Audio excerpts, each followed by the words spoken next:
आप सभी भाइयों को बहनों को नमस्कार, प्रणाम, आदाब। आज मैं जो भी आपसे बात कर रहा हूँ, मेरी गुजारिश है कि 2 मिनट आप ज़रूर मेरी बात को ध्यान से सुन लीजिएगा। आपको अगर मन करे तो आप हमारे चैनल को सब्सक्राइब करिएगा और ज़रूर करिएगा, क्योंकि मैं आपके साथ संवाद करके समाज के हित की ही बात करना चाहता हूँ।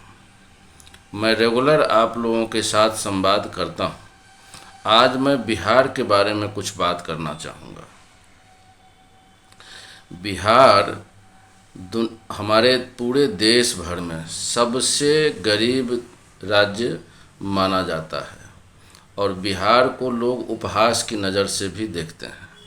आप कहीं भी बाहर चले जाइए तो आपको अगर पता चल गया कि यह बिहारी है, तो बिहारी का मतलब ही मूर्ख, बेवकूफ़, नासमझ लोगों की तरह किया जाता है। लोग समझते हैं कि ये बेवकूफ़ प्रदेश से आए हैं।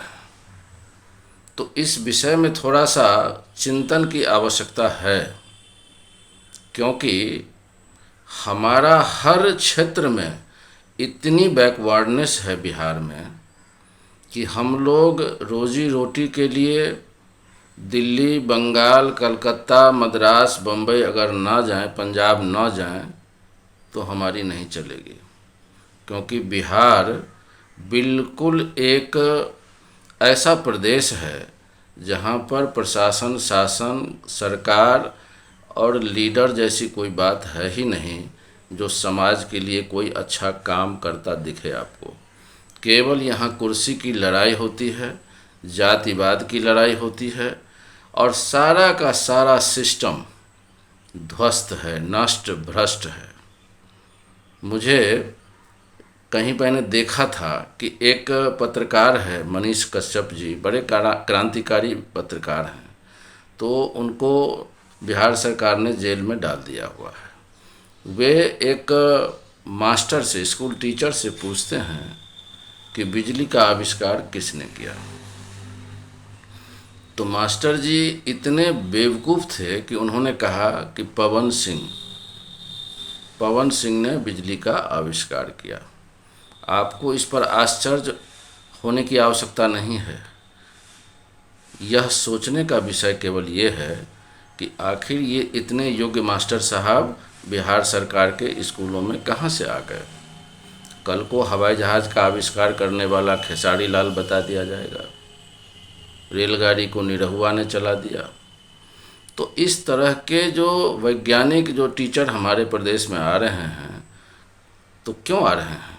क्योंकि हमारी जो सरकारें रही हैं लगभग शुरू से, राइट फ्रॉम इंडिपेंडेंस, ज़्यादा तो कांग्रेस की रही और उसके बाद ये संयुक्त सोशलिस्ट पार्टी और आरजेडी, जनता दल यूनाइटेड और सारे के सारे लोग कास्ट बेस्ड पॉलिटिक्स करते रहे। इन्होंने सिर्फ और सिर्फ वोट पर ध्यान दिया और अपना गुंडागर्दी करके पैसा कमाने पर ध्यान दिया। जनता का हाल बेहाल होता चला गया और जनता आज इस स्थिति में पहुंच चुकी है कि उसके पास समय नहीं है कि राजनीति के बारे में वह सोचे। उसके अंदर की जो भूख है, 2 वक्त की जो रोटी का जुगाड़ है, उसके लिए उसको विदेश, पंजाब, दिल्ली, बम्बई, मद्रास कहीं भी जाना ही पड़ेगा, क्योंकि बिहार में कोई फैक्ट्री वैक्ट्री नहीं लगती है, कुछ नहीं होता है। तो जानबूझ करके नहीं, क्योंकि हम लोगों ने जातिवाद के आधार पर एक से एक छटे हुए गुंडों को, भ्रष्ट नेताओं को, मैं किस किस का नाम लूँ, सब एक ही थाली के चट्टे बट्टे हैं। तो हुआ क्या कि आबादी इतनी बढ़ गई, शिक्षा बिल्कुल बर्बाद कर दिया गया।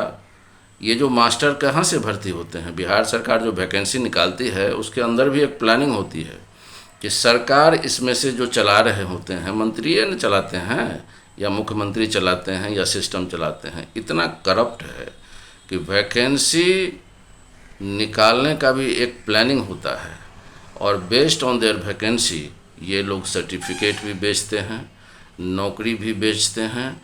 आप कहीं से भी डायरेक्ट फ्रॉम भैंस आप स्कूल के शिक्षक बन सकते हैं।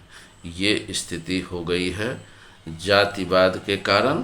जाति के कारण हर नेताओं ने अपने जाति के लोगों को मूर्ख बनाया है, उसकी आबादी बढ़ा दी है, ताकि ये जितने दिन तक मूर्ख बने रहेंगे, नासमझ रहेंगे, और उनके लिए वोट बैंक बने रहेंगे। आगे फिर हमारी चर्चा होगी। आप लोग मेरे इस चैनल को ज़रूर सब्सक्राइब कर लीजिएगा। हम आपसे नियमित संवाद करते हैं।